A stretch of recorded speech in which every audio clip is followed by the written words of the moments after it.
towed my car, so I towed their entire neighborhood. It started on a Monday morning. I walked out, coffee in hand, and my driveway was empty. No car, just skid marks. At first I thought it was stolen. I called the police. They asked for the plate. Then they told me it had been towed by the HOA. A laminated notice was taped to my mailbox.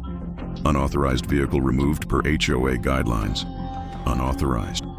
It was my car, registered, insured, paid off, parked in my own driveway. I called the HOA office. The president answered.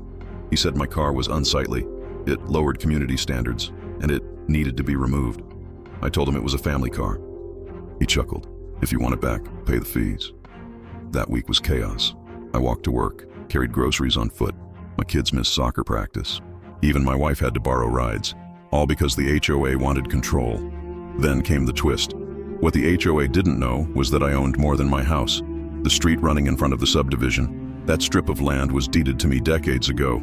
The HOA used it every day. Cars, trucks, moving vans, all passed through my property. Legally, I could restrict access, so I called a tow company, the same one the HOA used.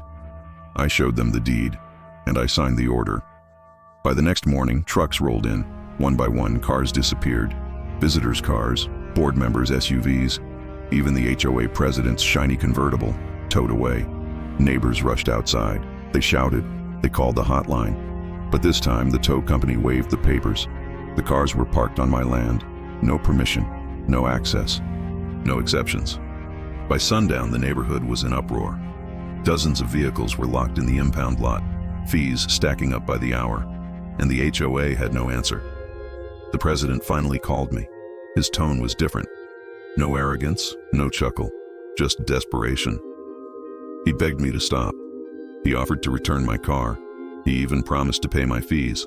But I had conditions. First, every HOA tow policy was revoked. Second, every future removal required my written consent. Third, all my expenses were reimbursed, plus damages. He signed. He had no choice. By the weekend, my car was back, shining in my driveway, safe, untouchable. The HOA? They paid thousands. They faced angry neighbors, and their president lost every ounce of power. So tell me, if they towed your car for no reason, would you have towed their whole neighborhood too?